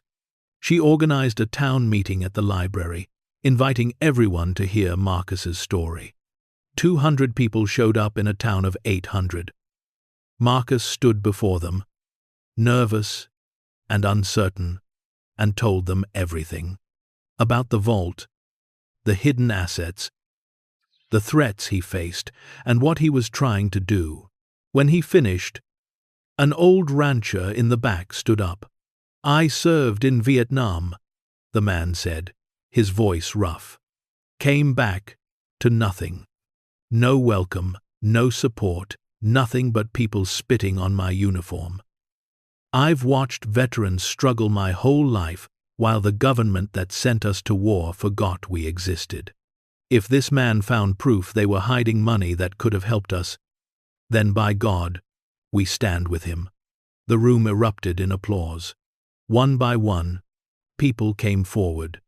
A widow whose husband had committed suicide after being denied PTSD treatment. A young veteran who'd lost both legs in Iraq and spent 3 years fighting for adequate prosthetics. A teacher whose brother had died homeless despite his military service. They all had stories. They all had reasons to believe the system had failed them, and they all wanted to help. By the end of the meeting, Marcus had volunteers. People who would document his movements to prevent accidents. People who would attend court hearings to show community support. People who would call their congressional representatives demanding answers. The broken soldier who'd come to Timber Ridge to disappear had become a symbol of something larger. The fight for accountability, for justice, for the simple idea that those who serve deserve better than broken promises. The media firestorm began on a Monday morning in March, 4 months after Marcus had first opened that vault door. The Washington Post, New York Times, and ProPublica all published articles simultaneously, each with slightly different angles but all telling the same story.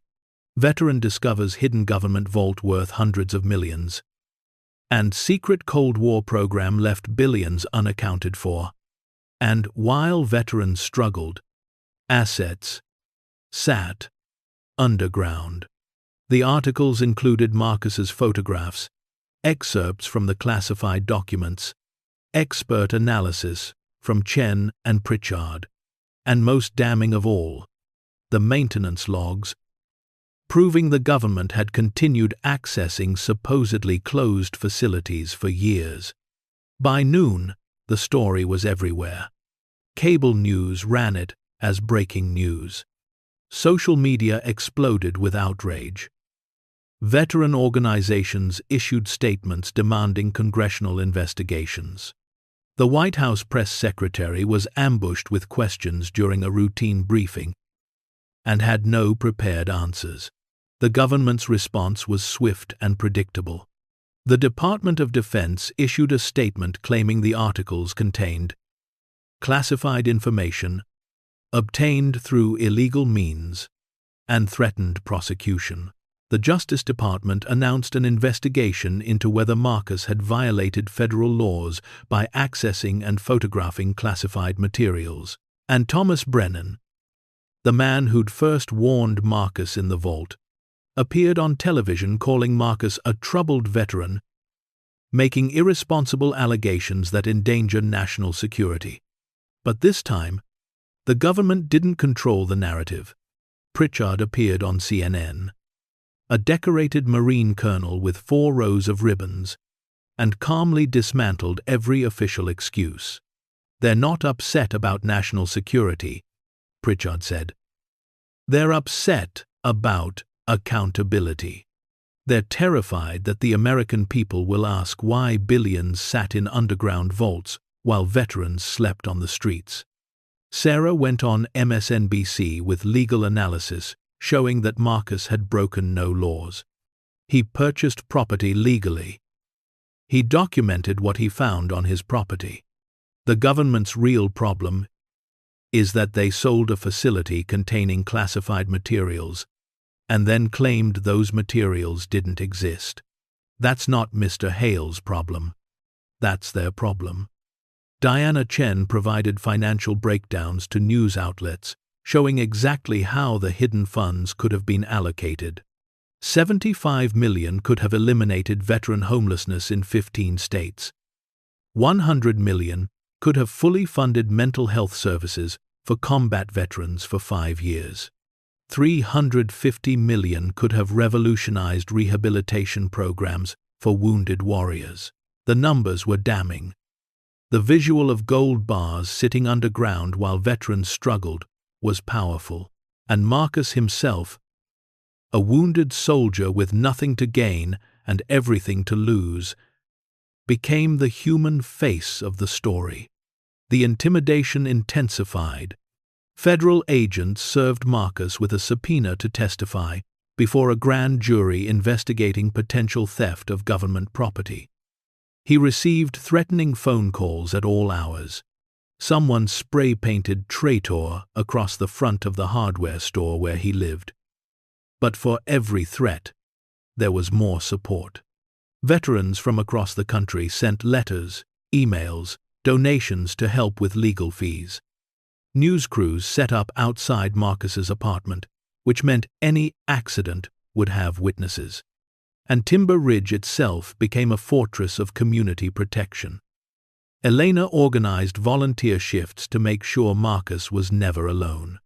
The local sheriff, himself a veteran, assigned deputies to patrol near Marcus's apartment.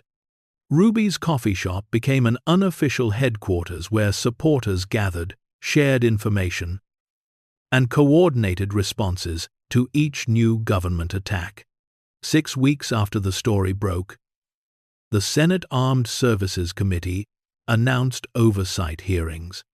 Senator Patricia Kerrigan, the committee chair, was known for her tenacity and her unwillingness to accept bureaucratic stonewalling. The hearings were scheduled for late April.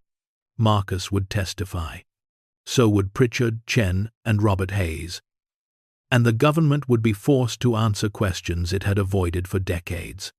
Sarah prepared Marcus for 3 days straight, running him through potential questions, hostile cross-examination, every tactic the government might use to discredit him. "They'll attack your mental health," she warned. "They'll bring up PTSD, suggest you're unstable, imply this is all delusion or exaggeration. So what do I say? You tell the truth.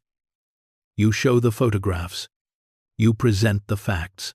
And you remind them that questioning your mental health doesn't explain away $350 million in hidden assets." The morning of the hearing, Marcus put on his dress uniform for the first time since his medical discharge. The medals felt heavy on his chest. The Purple Heart seemed to burn against his skin. He looked at himself in the mirror and barely recognized the man looking back. Not the broken veteran who'd bought a missile silo to disappear, but someone else. Someone who'd found purpose in the hardest place imaginable. The Senate hearing room was packed. Every seat filled, cameras everywhere, the gallery overflowing with veterans who'd traveled from across the country. Marcus sat at the witness table, Sarah beside him, Pritchard and Chen behind him. Across the room sat representatives from the Department of Defense, CIA, Treasury Department, and Justice Department, all with teams of lawyers.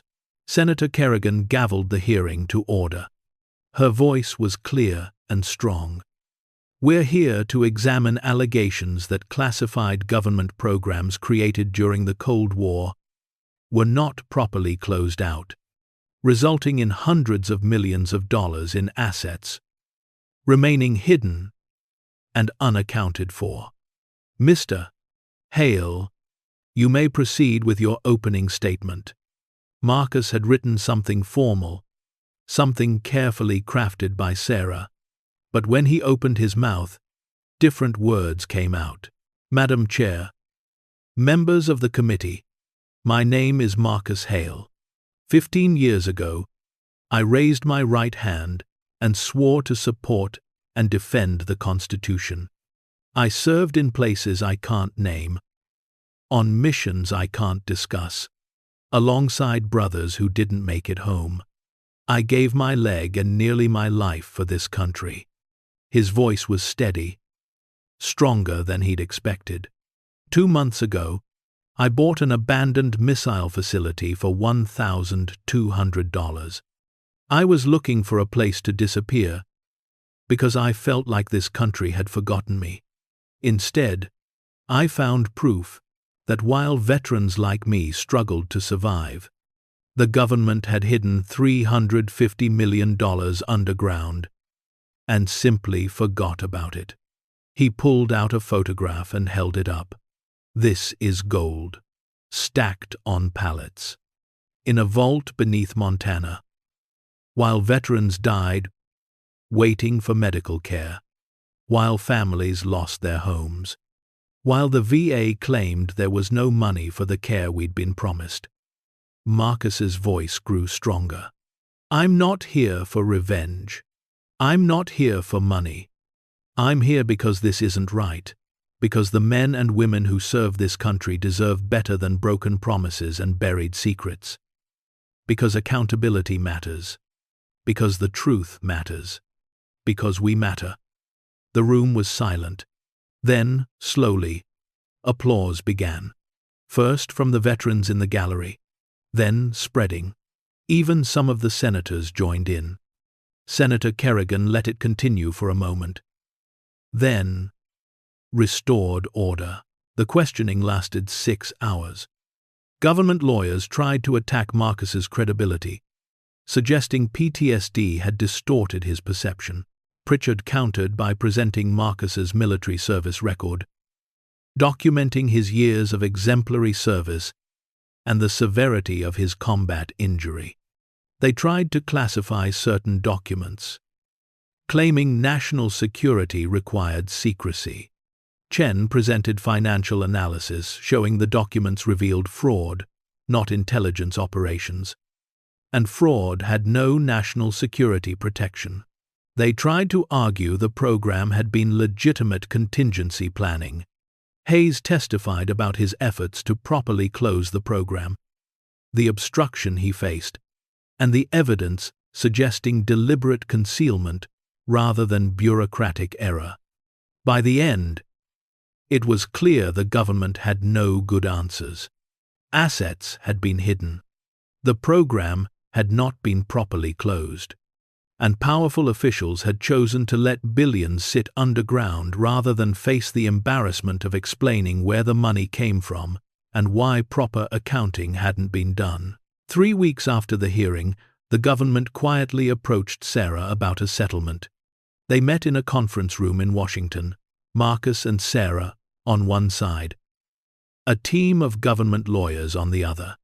The lead negotiator was a deputy attorney general named Michael Reeves, a career bureaucrat who looked like he'd rather be anywhere else. "Mr. Hale," Reeves began, "the government is prepared to acknowledge certain irregularities in the closure of Operation Safeguard. We're willing to discuss a resolution that addresses your concerns while protecting legitimate national security interests." "What kind of resolution?" Sarah asked. Reeves pulled out a document. "The government will take possession of the assets currently located in the facility you purchased. In exchange, we'll pay you fair market value for the property itself, $10 million, and establish a fund for veteran services administered by the VA." "No," Marcus said flatly. Reeves blinked. "I'm sorry. No. The VA is part of the problem. They're the ones who claimed there was no money while billions sat underground. I'm not giving them control of funds that should have been used for veterans years ago." Sarah leaned forward. "Here's our counter-proposal. The government takes possession of the classified assets. Mr. Hale retains ownership of the facility itself. And the government provides $100 million to establish an independent foundation for veteran rehabilitation and support, administered by veteran organizations, not by the VA." "$100 million? Reeves looked shocked. "That's completely unreasonable. $350 million was hidden in one facility," Marcus said. "There are 7 others. That's potentially billions. $100 million to actually help veterans is the least the government can do." The negotiations continued for 3 weeks. Back and forth, offers and counteroffers, legal maneuvering and media pressure. Pritchard mobilized veteran organizations to flood congressional offices with calls demanding fair treatment.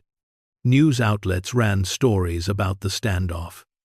Public opinion was overwhelmingly on Marcus's side. Finally, the government agreed. $75 million to establish the Hale Foundation for veteran transition and rehabilitation. Marcus would retain ownership of the missile facility itself. And most importantly, the government would conduct a full audit of all Operation Safeguard sites and publicly account for how the recovered assets would be used. It wasn't everything Marcus had hoped for, but it was enough. Enough to make a difference. Enough to help the people who needed it most. Enough to prove that even broken soldiers could fight back and win. The Hale Foundation opened 6 months later. The board of directors included Pritchard, Elena, Diana Chen, and 3 other veteran advocates. They purchased property on the outskirts of Timber Ridge, land with mountain views and clean air, and built something revolutionary. A residential rehabilitation facility where wounded veterans could live while rebuilding their lives. Not just physical rehabilitation, though they had that, but job training, mental health counseling, education assistance, family support, everything a person needed to transition from soldier to civilian. The facility could house 50 veterans at a time, with no cost to them. The foundation paid for everything: room, board, medical care, training, counseling. They called it second chances. One soldier at a time. Marcus walked through the facility on opening day, seeing rooms fill with veterans who'd been living in their cars, sleeping on couches, struggling alone. He saw hope returning to eyes that had been empty for too long. He saw people beginning to believe they mattered again. In one room, a young Marine who'd lost both legs was learning computer programming. In another, an Army veteran with severe PTSD was meeting with a counselor who actually understood combat trauma. In the common area, a Navy corpsman was laughing with other residents. The first time she'd smiled in 3 years. This was what $75 million could do when it was used for its intended purpose instead of sitting in a vault. But Marcus wasn't done. The missile facility itself, the place where this had all started, needed a purpose too. Working with Elena and local historians, Marcus transformed it into something unique: a museum and educational center. The upper levels became a Cold War museum, preserving the history of the facility and the era that had built it. But the lower levels, including the vault itself, became something else: a transparency exhibit. A place where visitors could see exactly what had been hidden, read the documents proving it had been concealed, and understand the cost of government secrecy. They called it the Accountability Museum. School groups came to learn about Cold War history and government oversight. Veteran groups came to see proof that their fight for benefits had been justified. Ordinary citizens came to understand how easily billions could disappear when no one was watching. And in the center of the vault, now empty of gold but full of meaning, stood a memorial. Photos of veterans who died waiting for care that had been denied while money sat underground. Names of soldiers who'd committed suicide. Faces of families torn apart by wounds both visible and invisible. Elena had designed it with help from local artists. She called it The Cost of Secrets, a reminder that government accountability wasn't an abstract concept. It was measured in human lives. Marcus stood in that memorial space on the museum's opening day, surrounded by hundreds of people who'd come to witness this transformation. Senator Kerrigan had traveled from Washington to speak. Pritchard was there, tears in his eyes. Sarah stood beside Marcus, her hand finding his in a gesture that suggested maybe some bridges could be rebuilt.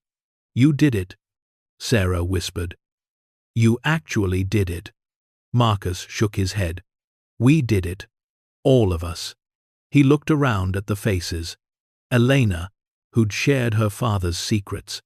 Pritchard, who'd lent credibility and connections. Chen, who'd provided financial analysis.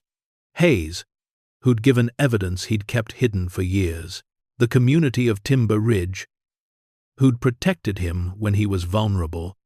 "I just bought a building," Marcus continued. "Everyone else turned it into something that matters." The museum became a destination. 20,000 visitors in the first year. Schools made it part of their curriculum. Veteran organizations held meetings there. And slowly, the story of Operation Safeguard forced changes in government accountability procedures. Congress passed new legislation requiring regular audits of classified programs. Oversight committees were strengthened, and whistleblower protections were enhanced, partly in response to what Marcus had faced. It wasn't revolutionary change, but it was real change. Proof that one person, armed with truth and supported by community, could make a difference. For Marcus personally, the transformation was even more profound. The broken soldier who'd bought a missile silo to disappear had found a reason to live. The man who'd felt useless after his injury had discovered that purpose wasn't about what you could physically do, but about what you were willing to stand for. His leg still hurt. The PTSD still crept in during dark moments. The scars, visible and invisible, would never fully fade. But he'd found peace with it, found meaning in the struggle, found brothers and sisters in the fight, who reminded him that healing wasn't about forgetting the wounds, but about transforming them into something worthwhile. He spent his days working at the foundation, helping new veterans arrive, watching them slowly rebuild their lives just as he'd rebuilt his. He spent evenings at the museum, giving tours, telling the story to anyone who would listen, and he spent nights in Timber Ridge, no longer alone in his apartment, but part of a community that had claimed him as their own. 2 years after opening that vault door, Marcus stood on a stage at the National Press Club in Washington, accepting an award from Veterans for Accountability. The room was filled with people whose lives had been changed by what he'd done. Veterans who'd received treatment through the foundation, journalists who'd covered the story, advocates who'd pushed for reform. Pritchard introduced him, his voice thick with emotion. Marcus Hale bought an abandoned missile silo for $1,200. What he really bought was a chance to remind this country what honor means. Not the kind of honor that accepts injustice quietly, but the kind that stands up and demands better. The kind that refuses to let truth stay buried. The kind that transforms personal pain into public service. Marcus approached the podium, the same limp still visible but somehow less defining. He looked out at the assembled crowd and spoke from the heart. I didn't set out to be a whistleblower or an activist. I just wanted a quiet place to hide from a world that felt too big and too broken. But sometimes, you don't choose your purpose. It chooses you. He paused, gathering his thoughts. What I learned in that missile silo is that our greatest strength isn't in what we hide, but in what we're brave enough to reveal. Not just as individuals, but as a nation. We're only as strong as our willingness to face uncomfortable truths and do something about them. Marcus's voice grew stronger. There are still secrets buried in dark places, still wrongs that need righting, still veterans who need help, still battles to fight. But I also learned that you don't have to fight them alone. That when you stand for something that matters, people stand with you. That communities form around courage. That hope can grow even in the coldest, darkest places, if someone's willing to plant the seed. He held up the award, a simple crystal piece that caught the light. This isn't for me. It's for Elena Vasquez, who shared her father's story when she could have stayed silent. For Colonel Pritchard, who lent his voice when I had none. For Sarah Mitchell, who believed in me when I'd given up on myself. For Diana Chen, Robert Hayes, Kevin Torres, and countless others who turned one man's discovery into a movement. Marcus's voice cracked slightly. And it's for Diego Vasquez, Elena's father, who spent years guarding secrets he didn't understand, and died, never knowing the truth. He deserved better. They all deserved better. We all deserved better. But now, because of what we've built together, maybe future veterans will get the better we were promised. The standing ovation lasted 5 minutes, but Marcus barely heard it. He was thinking about a vault 300 feet underground, about gold bars gleaming in flashlight beams, about documents that proved corruption, and about the choice he'd made to bring it all into the light. Anyone can discover treasure if they're lucky enough. But it takes real courage to discover what you're willing to sacrifice for the truth. And sometimes the greatest riches aren't measured in gold, but in lives changed, communities healed, and the quiet satisfaction of knowing you stood for something when it would have been easier to walk away. As the ceremony ended, and people crowded around to shake his hand, Marcus thought about the missile silo, now transformed into a museum, about the foundation helping veterans rebuild their lives, about the changes in oversight and accountability that had rippled through government, about all the lives touched by one man's refusal to accept that secrets were more important than people. The veteran who'd bought an abandoned base for pocket change had uncovered more than hidden assets. He'd uncovered his own strength, his community's compassion, and the enduring truth that even the most powerful systems can be changed when ordinary people refuse to accept injustice. Because at the end of the day, it's not the value of what we find that defines us. It's what we choose to do with it. It's whether we hoard treasure or share it, hide truth or reveal it, protect ourselves or stand for others. Marcus Hale had made his choice, and in doing so, he'd reminded a nation that heroes aren't just the ones who fight on battlefields. Sometimes they're the ones who fight in courtrooms and hearing rooms and museum halls, the ones who transform their own pain into purpose, the ones who refuse to let the world stay broken when they have the power to fix even one small piece of it. The missile silo where it all began still stood in the Montana wilderness, no longer abandoned, no longer empty. Now it was filled with light, with visitors, with the story of what happens when one person decides that truth matters more than comfort, that accountability matters more than convenience, and that the wounds we carry can become the foundation for healing others. The fight continues, the work goes on, and the lesson remains. Never underestimate the power of one person who's brave enough to open a door that was meant to stay closed forever. Because sometimes, what's hidden in the darkness is exactly what the world needs to see. And sometimes, the broken soldier looking for a place to hide becomes the hero who lights the way forward for everyone else. The end. Up next, 2 more powerful stories of courage, discovery, and redemption are waiting for you on screen. Click to continue this journey with us. And don't forget to hit subscribe if you believe that one person's courage can still change the world, that truth deserves to be told, and that the greatest treasures aren't the ones we hide, but the ones we share. Because every day, ordinary people face extraordinary choices, and their decisions, their courage, their refusal to accept injustice, shape the world we all inherit. This was Marcus Hale's story. What will yours be?